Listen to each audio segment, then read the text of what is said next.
On to paragraph 32. My reply to this very obvious objection, which is nevertheless based on a misapprehension of my argument, is this. If we want to understand the nature of the human will, we must distinguish between the path which leads this will to a certain degree of development and the unique character which the will assumes as it approaches this goal. On the path towards this goal, the standards play their rightful part. The goal consists of the realization of moral aims grasped by pure intuition. Man attains such aims to the extent that he is able to raise himself at all to the intuitive world of ideas.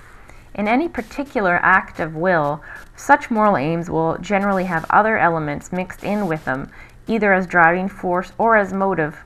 Nevertheless, intuition may still be wholly or partly the determining factor in the human will. What one should do, that one does, one provides the stage upon which obligation becomes deed. One's own action is what brings one forth from oneself. Here, the impulse can only be wholly individual, and in truth, only an act of will that springs from intuition can be an individual one. To regard evil, the deed of a criminal, as an expression of the human individuality in the same sense as one regards the embodiment of pure intuition is only possible if blind instincts are reckoned as part of the human individuality. But the blind instinct that drives a man to crime does not spring from intuition and does not belong to what is individual in him, but rather to what is most general in him, to what is equally present in all individuals, and out of which a man works his way by means of what is individual in him. What is individual in me is not my organism with its instincts and its feelings, but rather the unified world of ideas which lights up within this organism. My instincts, urges, and passions establish no more that I belong to the general species man. It is the fact that something of the idea world comes to expression in a particular way within these urges, passions, and feelings that establishes my individuality. Through my instincts and cravings, I am the sort of man of whom there are 12 to the dozen. Through the particular form of the idea, by means of which I designate myself within the dozen as I am an individual. Only a being other than myself could distinguish me from others by the difference in my animal nature.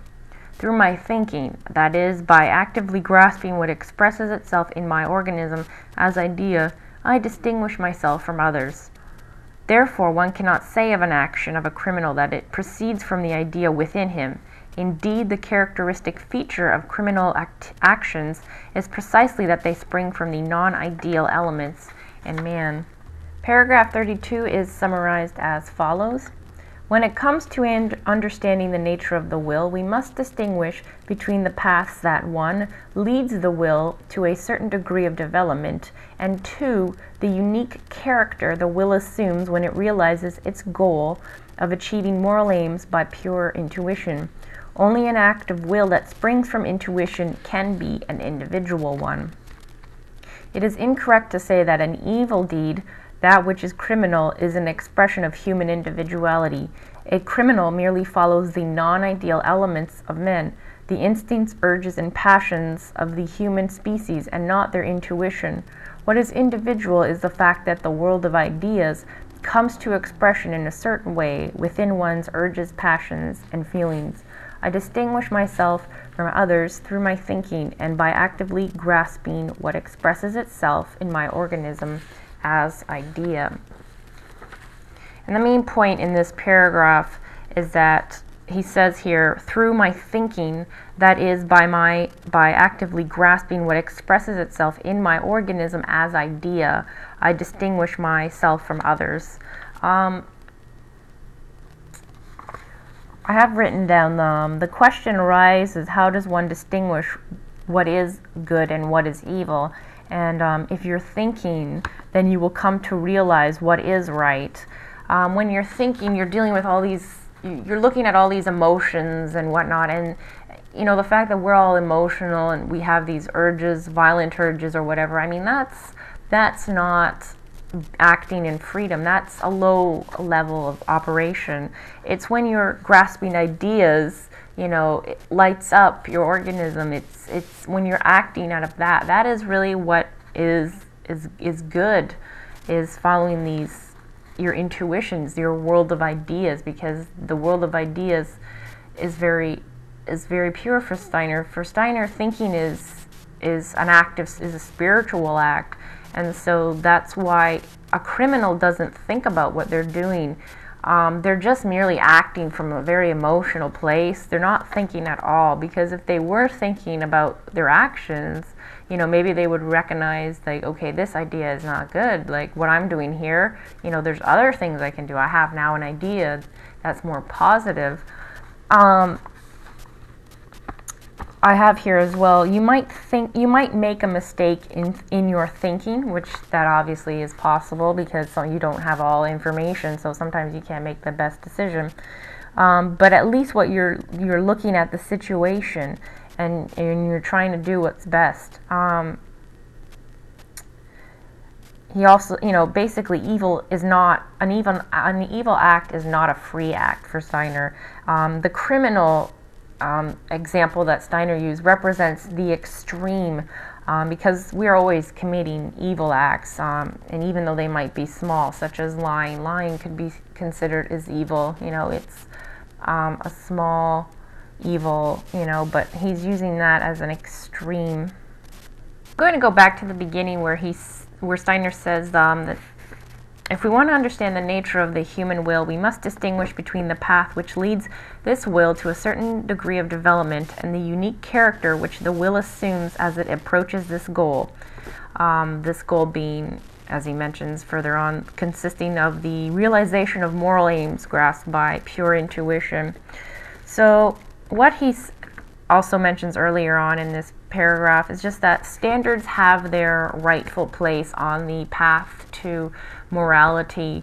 The goal of freedom in morality consists of grasping intuitions that lead to action. And as he mentions, the path of this will lead one to a certain degree of development. And his example of the criminal shows sort of the level of moral development. A criminal obviously represents the lowest degree of development of the will. And for them to evolve and to become more ethical and moral, they're going to have to be able to lift themselves up to the world of ideas, because then they'll be able to recognize their actions and what they've been doing wrong and that's harmful and whatnot, that perhaps their actions are not the best actions because they are operating at an instinctual level, at a very emotional level, rather than just, operating at a more higher level, which is that of the world of ideas. And so this is his argument. 32 is his argument against, why some people think letting people follow their own impulses will lead to evil. And basically he doesn't believe that's true, because he's arguing criminals are not acting from a high level. They're not following the world of ideas. And so, their actions are evil. If you're letting people follow their world of intuitions, it's not going to lead them to be criminals, because they're following the world of ideas will naturally give you better choices, because you're following the world of ideas, you're thinking. So what you feel compelled to do will be of a more higher level than that of a criminal, again, who is operating at a more lower level. So that's basically all he's saying in that paragraph as well. So that's all for today, and I look forward to seeing you all again next time. Bye.